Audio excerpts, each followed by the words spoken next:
important that we need to discuss now that, like, we can finally take a deep breath of fresh oxygen. And that is that there still was many people that, voted for our current president. And where do we even begin to deal with this issue, Because at this point, it seems like we're just functioning on two different realities, getting two different sources of information and news, and it's confusing and it's scary where this would take us. And hopefully we can be smart about it, and we can at the very least maybe hear out the people who did vote for, I don't know, but there needs to be change, because there is a big problem in this country, and it is the copium endemic.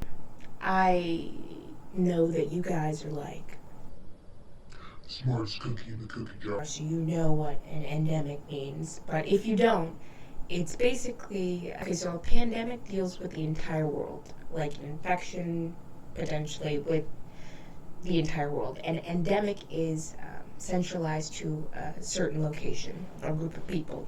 In this case, Americans. So let's arm ourselves with some knowledge so we can end the war on drugs. Because copium really is taking so many lives. And it's sad. I put together a little infographic. We can stay informed and know the signs we need to recognize copium. I hope you guys enjoy it, and it was fun putting it together. All right. Oh, is that normal? Let's just keep it like this. Okay, now for some reason there's 2 copies of it being printed. I don't know why.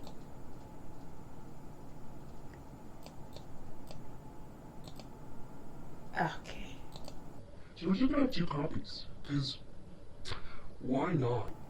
Alright. The copium endemic. Recognizing the signs and also the symptoms. Starts off with an amazing quote from our former president, Richard Nixon, explaining why this war was so important for the American people to tackle. And the quote goes like this: "It is with a heavy heart that we must acknowledge that this nation's public enemy number 1 is drug abuse. And in order to fight and defeat this enemy, it is necessary to wage war." Oh, sorry. It's too wrapped up into the election. To wage an new all-out offensive. President Richard Nixon. The first thing we can look out for. Let's go to the first box. The top left. Do you believe in some ways that Trump is simply Jesus reborn?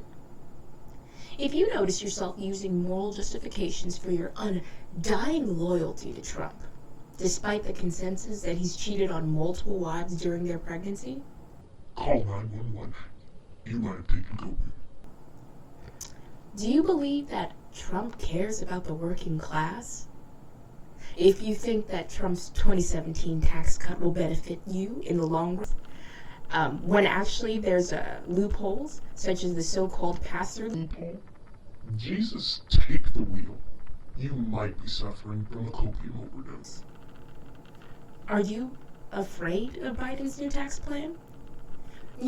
If you find that you have a genuine worry for Biden's new tax plan, despite the fact that somewhere in your home you have a grocery bag filled with other grocery bags, it's a wrap, boys.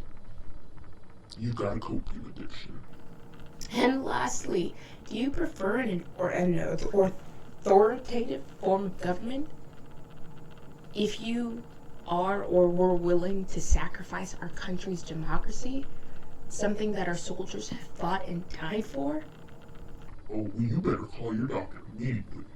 There's a high chance that you're knee deep in a copium addiction. Now, it's important to recognize the symptoms so we know what to look out for. So these are some typical symptoms.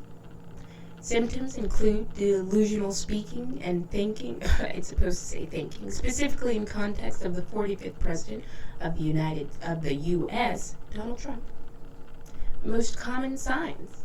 Copium's most common signs are asymmetric polarization, dog whistling, and trying to cancel Tucker Carlson / Fox News for saying they needed evidence for fraud.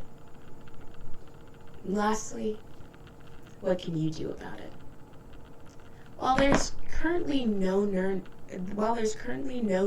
cure, and the withdrawals can be horrific, the act of swallowing hard pills have been shown to substantially lessen the effects. Now, it's important that we talk about this because I really do believe that truly, together we can make America great again.